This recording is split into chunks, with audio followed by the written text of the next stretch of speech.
still here on the touchline Y254 discussing everything sports that has been happening this week. It is about that time that now we shift gears to the Fanzone, the big segment where we discuss everything that has been happening in the world of football, majorly the European soccer, because we are done with what has been happening here in the Kenya Premier League. Joining me, as usual, on my far left is Fred Openda. How are you, my guy? What's up? What's up, man? You good? I'm good, man. I'm fine. I'm fine. Happy to be on the show today. Yeah. Yeah. Welcome back to the show, man. A big thing that is happening here in the world, but also we have got Samuel Mwananjuguna also here in the studio with us. How are you doing today, my guy? I'm fine. Just looking forward to talking about France because they have really frustrated me, you know. They're on your case? Yeah, I was saying, sielewi how you can perform so well in the World Cup, and then again it's Netherlands, you perform as if it's a team that has been collected somewhere in the bushes. but it's just been happening all the time. All the time a team that wins the World Cup, it's very hard for them to come back and defend that trophy also. But this time around, not even actually in the World Cup qualifiers or anything, France performed dismally against the Netherlands in the UEFA Nations League. That's what is bothering you so far. That's what is itching me so much, because they had an opportunity to finish top of this group. Now they have left the group open, because if Netherlands win against Germany on Monday, then they have an opportunity to get back into the whole competition again. The question will be, France have been performing very well under Didier Deschamps. Netherlands did not even make it to the World Cup, did not even make it to the Euros. What did you see the difference for Ronald Koeman Netherlands side? I believe the young talent that is into the Netherlands team right now is offering more like they are like a team that is hungry for something. You know, we're not in the World Cup, that's one. And here's an opportunity for me to prove to this manager that I can have a long career with the national team. So I believe it's Ronald Koeman has just taken these young boys, putting them together, and now he's creating a team that could go to the Euro 2020, and even also the World Cup could present Netherlands in the World Cup. What did you make of that game? For you, in your side, when you were watching the match, did you expect France to lose to the Netherlands? I did not expect it, but you know, this is a Netherlands national team that is full of young talent, as my colleague is saying, and they are a team that wants to make a statement. You know, they did not make it to the World Cup. Right now, they got the chance to play in the Nations League. Yes. I remember when the Nations League started, I told you that this is a league that is just adding a trophy to the European trophies. Yes. As I told you. Right now, if the young talent is given the chance then to showcase what they have in stock, then they're going to do their best. France is one of the teams that has got stock in young talent, as we can put it. Yes. But Netherlands are not qualifying for the World Cup, then gives them more hunger to perform against the top teams. Yes. And now they were coming up against the World Cup winners, you know. Yes. They had to put everything into that game. Everything together and show what they can do. We know what Netherlands can do. We know. But for the past few years and all that, they've gone down the pecking order. But right now, they have the chance. They have the chance. Young talent, good talent, the likes of Depay doing their stuff. Since he left United, he's doing some wonderful stuff, because when he was at United, then he didn't get that chance, to show what he can do at the international level. Right now is like a appointment on the wings, so he's doing some really nice stuff, and trust me, the Netherlands is coming back to the world stage. Sorry, we can say how much Netherlands did well, or how good they were. But let's not forget, France is the team that won the World Cup. Yes. Look at they missed Paul Pogba, they missed Samuel Umtiti in the defense, and these guys didn't have an idea in the final third. I didn't see that Kylian Mbappe that we have seen for PSG this season. I didn't see that Matuidi that I've seen for Juventus, who intercepts ball. I didn't see N'Golo Kante in that match. It just seems as if it was a one-way route. You know, they seemed as if they're so comfortable in that game. It was more like complacency. Yeah, it's just we're just honoring the fixture, you know. We're just honoring the fixture. If you can compare them to England that played during the same week, I mean, look at how those guys played. They showed a little bit of hunger. They showed a little bit of maturity in terms of what they're doing. It doesn't matter whether it's a friendly or it's whatever. We are going to compete. For France, it seemed as if Didier Deschamps put us in that pitch, but you're just going to be there. Exactly. Yeah. What he's saying is that France was so comfortable knowing that the Netherlands have been down for the past few years and all that. This is a team that maybe we're gonna run over. People were there was some complacency, as you're saying, and then the Netherlands, as we are saying, is they took that advantage to be their strength. Yeah, and they got France pants down. They won the game comfortably. Yeah. It is a very big one for France there, because now if you don't make the playoffs, it will be tough for France, and also they might be relegated to the Nation League, the Division 2. They might also actually not stay in the top division of the UEFA Nations League. But that was not the only match that day, but also another team that actually went down had to be Spain, also losing to Croatia by 3-2. Everybody was like Spain was coming up under Luis Enrique, but now Croatia, did they give them a wake-up call or told them we are still the big boys in this competition? I don't know whether Sergio Ramos is getting old or he's just you know, look at how he's performing this season. Look at how this guy is performing this season. Yes. And we can fault, we can say David De Gea should have saved some few things, that some few shots that went his way. But as much as that did happen, I feel like Didier Deschamps, but Luis Enrique needs also to look at the defense of Spain. Let him look at Sergio Ramos, because look at what he's doing at Real Madrid. He's becoming abysmal. But as much as Spain did what they did, I felt like Croatia is the Croatia we saw in the World Cup. This is the Croatia we saw that was not giving up.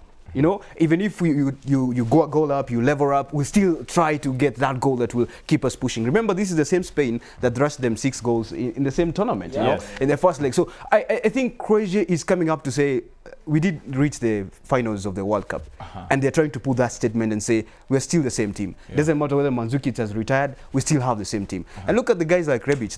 They played for their lives, you know, they were all out. That's true, that's true. You know, the ambassador that we know from the World Cup. They're doing well right now. And Spain, as my colleague is saying, you know, the defense of Spain has been really relying on Real Madrid and Barcelona, if we can put it so. Ramos is aging, and that's the issue, apparently, which is at Real Madrid. Now, they need to find the young defenders who they can mold to come the Ramos of the past, as we can put it. You know, he is getting, he is aging and all that. And Croatia, as my colleague is saying, they're a team that they don't give up from the World Cup. The question will be, is it Luis Enrique does not have the mantle to actually say that Sergio Ramos, your time is up, or you are not good enough to actually make onto this team, or it's just giving the name Sergio Ramos onto the lineup? I mean, Sergio Ramos is a big ego, and having such an ego in your dressing room can be a blessing as well as a disgrace. And at this moment, I believe, or I think, Sergio Ramos is not doing any service to Real Madrid, neither is he doing it to the national team, Spain. Because I think if he's going to be the man in the dressing room to bring together the cohesion inside that Spanish team that needs they're bringing in some new blood. But they need also to let him have someone who is younger. Look at Real Madrid sometimes. Varane covers for him because Varane has pace and he's still young. So if Sergio Ramos cannot get the ball, Varane will. So if he can also get someone to play with in the same Spanish defense, and let him not play all the matches. Let him gradually bring in some new blood. You know, someone like Nacho can play there. He plays for Real Madrid. So I believe let them bring in someone new, because he has experienced, Sergio Ramos, for one, but his experience right now is not really helping Spain. Yeah, it seems that it's actually coming to an end, because I remember Sergio Ramos has been making the FIFA player lineup, actually best 11, and also the UEFA one since 2007 up to last year. He was still there. So the big question will be, it is about time Sergio Ramos actually hung his boots. Not really hang his boots, but it's time to give space. Not really hanging his boots. You know, they need his leadership at Real Madrid. They need his leadership on the Spanish national side. You know, as my colleague is saying, you know, the likes of Nacho can come in, nurture them. This is how we do stuff over here. You know, the senior players in a team sometimes can have a big impact as compared to the coach, and this is true. We've seen this from a lot of teams around the world. You know, nurture them, to become what you are in that national side, you know. Yes. Yeah, and this is what Sergio Ramos should be doing. Once he hangs his boots, then he has nothing really to do for the national team or for the club level. So he has to be in there and nurture the talent which is coming up.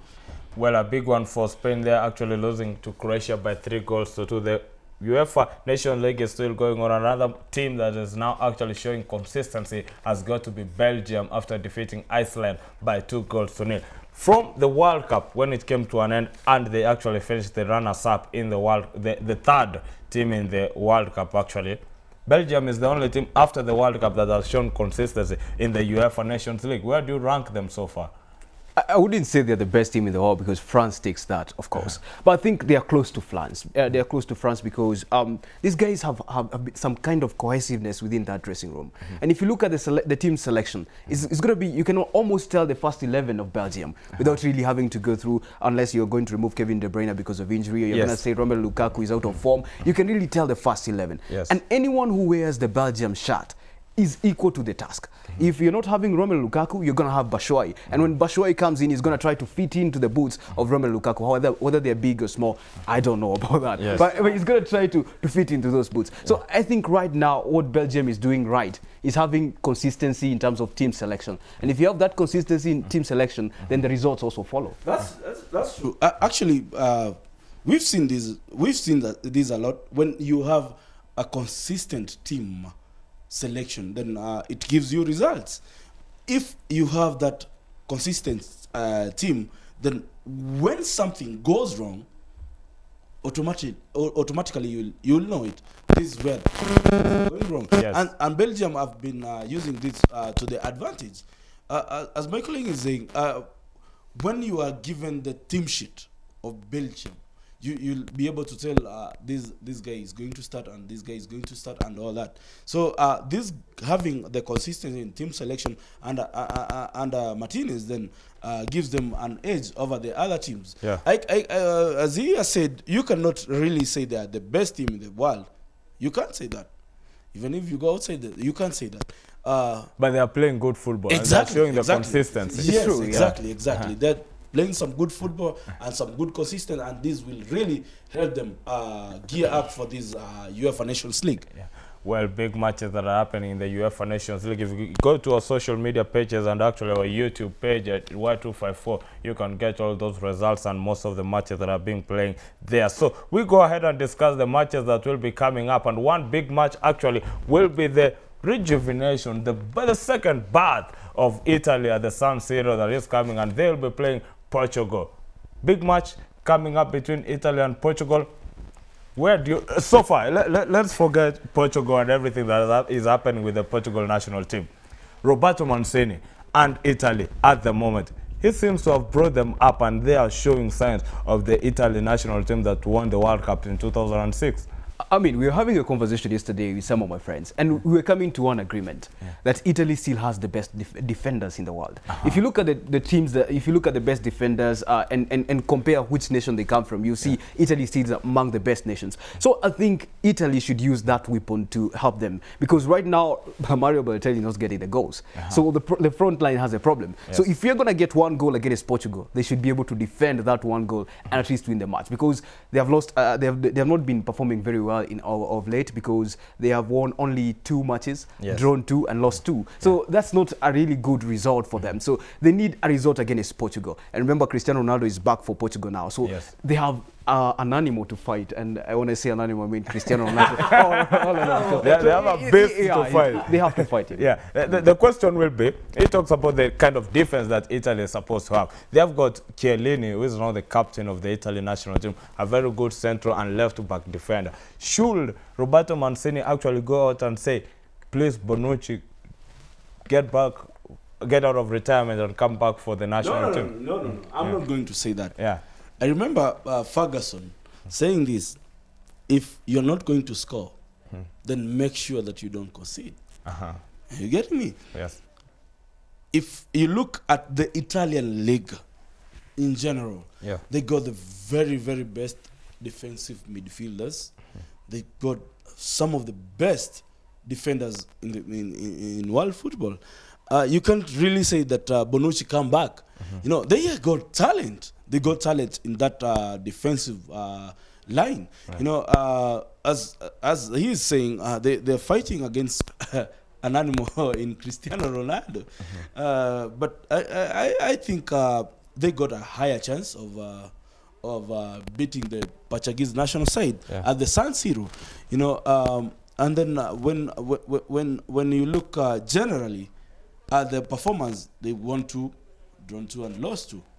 This is going to give them an extra motivation to perform, so that they can get that third win in this league. And actually defeating a Euro champion is good for the Italian national team. And even the FIFA rankings. I mean, to be honest, we cannot deny how talented the Italian team is.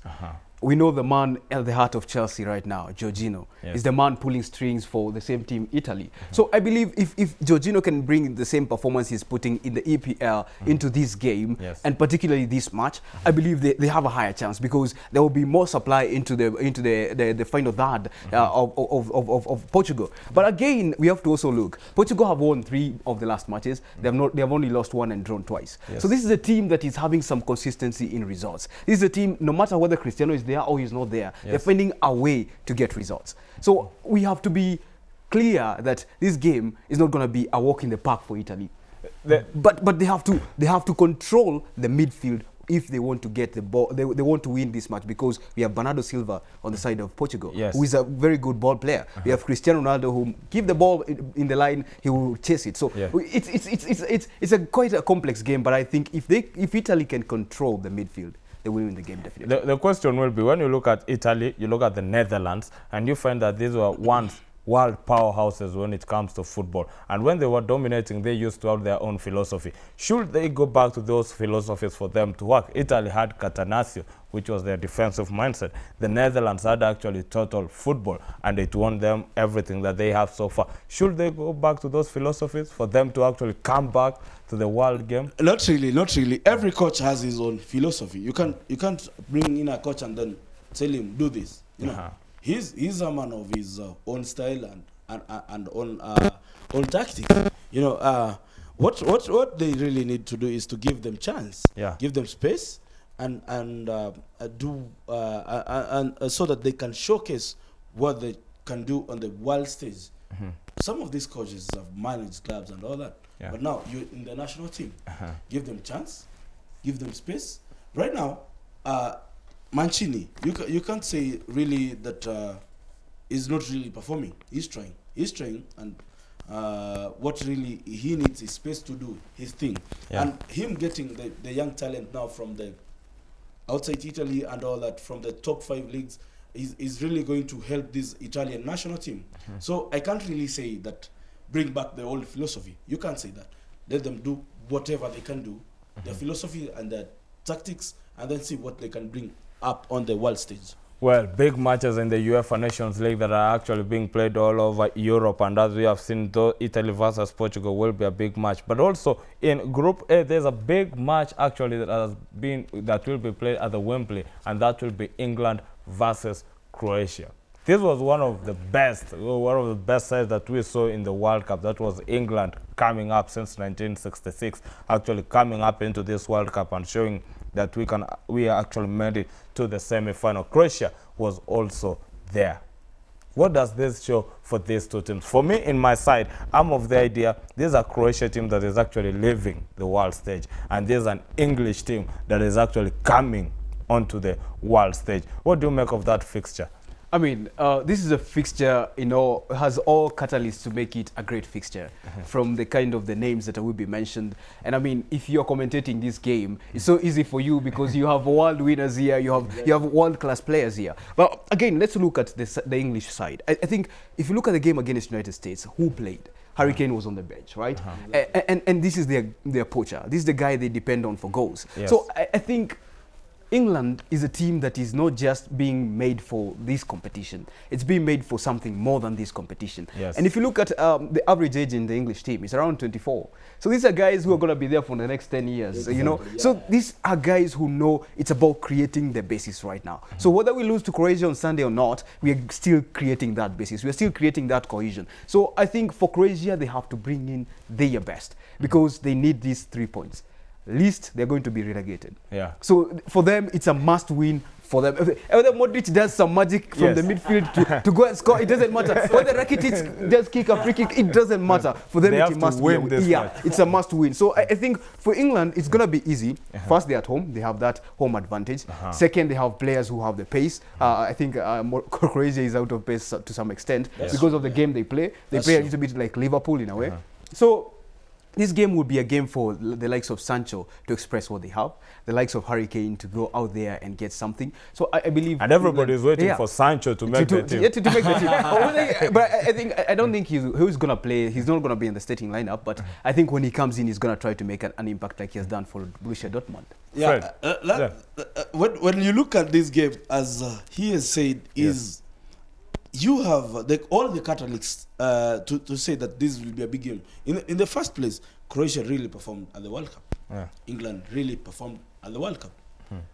Under Gareth Southgate, England has, I think, the youngest team that England has had. Ever. The longest time. The longest time. So guys will really be trying to replicate what they did at the World Cup. Both the two teams. Yes. But now what gives England the 12th man, if I can say so, is the home advantage. And then the style of play. These are guys who can really get you on the counter-attacks. Not as the style of the Croatian national team. They're those people who like to hold their play and then they just advance as the game progresses. Yes. But England can really get you very fast on the breaks, and this will really help them. And plus, having the 12th man in the home advantage, most likely, as he has said, then England should be able to carry the day. I think the guys we're going to have to watch out for in this match will be Perisic on the side of Croatia, and also Raheem Sterling on the side of England. Because if anything good is to come from England, they'll be having they have to use the flanks. Because that's where their strength is. They have Kylian Trippier who can move. They have Kyle Walker who can be taking the ball upward, and they have Perisic will be trying to get into that hole whereby Kyle Walker tries to leave that hole. So it's gonna be a busy night for Kyle Walker, and I hope he can be able to make those runs that are possible. And then again, they have to make sure that Modric does not get those clear balls to even Perisic or even Rebic, because I've seen Rebic now is comfortable with the ball. He can take on people. So if they have that in the Croatian side, it's going to be a threat, because John Stone has been good as he has been. Sometimes he's a guy who loses his mind to some extent. So but I love experience will be key. Experience will be key for Croatia against England. So those are some of the matches that will be coming on tonight, but we are also going to talk about Switzerland versus Belgium is also another game. Good defense versus good attack. How do you see that one going? Good defense. Victor Lindelof and Gravis have actually shown that with the Switzerland national team, they are actually playing good football. No. Switzerland, no, I'm talking of Sweden instead of Switzerland. Now, let's go back to Switzerland against Belgium. Do you think Belgium, there's a walk in the park for them? No, you can't say that. You can't say that they'll be having a walk in the park. First, that first attack of Switzerland will really keep them at bay. Yes. You know, they're playing away. You know, they'll have to look out for the counterattacks and all that. But then Belgium is a team that is on a good run of games. You know, and Martinez is really using the players in the way that he is supposed to use them. When you look at Switzerland, they have a lot of work to do against the likes of Batshuayers and all that. Yes. The likes of that midfield. You know, they really have gonna put an upper gear to earn their money. For that Switzerland national team. But for this one, I see Belgium taking it home as they are doing right now. it's so hard to create a case for Switzerland in this match. You know, you're playing Eden Hazard, who is playing for his life in the EPL right now. He's in a form of his life, so I don't really see a case for Switzerland. All I see is Belgium again coming out with an outstanding performance, and it's gonna be not really an easy win for them, but they're gonna find a way to get a win. They're gonna be playing interesting football. Movements. Look at the movements for Belgium. They're gonna be very key in that game, and I think they still have something to offer, because if Romelu Lukaku gets an opportunity, he will try to get back into that sparkling form. For but really, Lukaku has got good form for Belgium, but not good form for Manchester United. Good form for Belgium. You know, this guy did talk about Memphis Depay, and whether Memphis Depay will be in the same team next season will be something we have to wait and see. But in the case of Memphis Depay leaving Manchester United and performing, Angel Di Maria came to Man United, left, he's now performing. And this, I'm still not understanding what is happening with Manchester United and players, because Romelu Lukaku was that guy who would put for Everton. He was the team, I would say he was the engine for Everton. Team winner for Everton. For Everton. Right now, he's the guy who is very low in form. And he cannot get the balls. His touches are becoming very, very poor. So I really can't create a case for him, but I think there's something happening in Man United. You can see Alexis Sanchez is being termed as a flop. I think there are players who come to a team and they like Manchester United, and actually they don't manage to work in the Manchester United setup. I remember Sebastian Veron coming for United back in the day, did not work out for Diego Forlan. Actually, before he worked for him at Atletico Madrid, not work for him at Manchester United. So it is actually a case of you not getting into the Manchester United team setup the way it's supposed to. Not really. I don't still think it's about a case only about Man United. I think to some extent, this price tag that we are putting on players is also affecting. It's exactly because look at Alexis Sanchez. He's the highest paid player in the English Premier League, but he's not playing in most matches. He cannot credit to the price tag he has. Yes, it's kind of a weight that he cannot carry. Yeah, that's true. That's true, because this price tag and all that hype and all that puts a lot of pressure on the players, and then when it comes the to national style, team does not have a price tag. No, come on. But remember, the form of the players on the clubs really sometimes has an effect on the selection on the national on the national teams, because when you look at the matches played by the clubs is a lot more as compared to the national team. So I think that price tag and the hype and all that and the style of play of the managers for the clubs really affects for the players. Look at Sanchez. Look at Sanchez. What's happened to him? Let's switch gears and talk about most of the news that has been happening in the European continent when it comes to matters football. A lot of things that have been happening, and one of the things is Santiago Solari being appointed now the Real Madrid manager until the end of the season. What can you make of him taking over Real Madrid at the moment and actually coming in and winning matches more than Julian was doing? And scoring goals. And scoring goals. The scoring goal bit is very important, because Karim Benzema, a man who's been out of the behind the shadow of Cristiano Ronaldo for so long, again is getting his scoring boots back.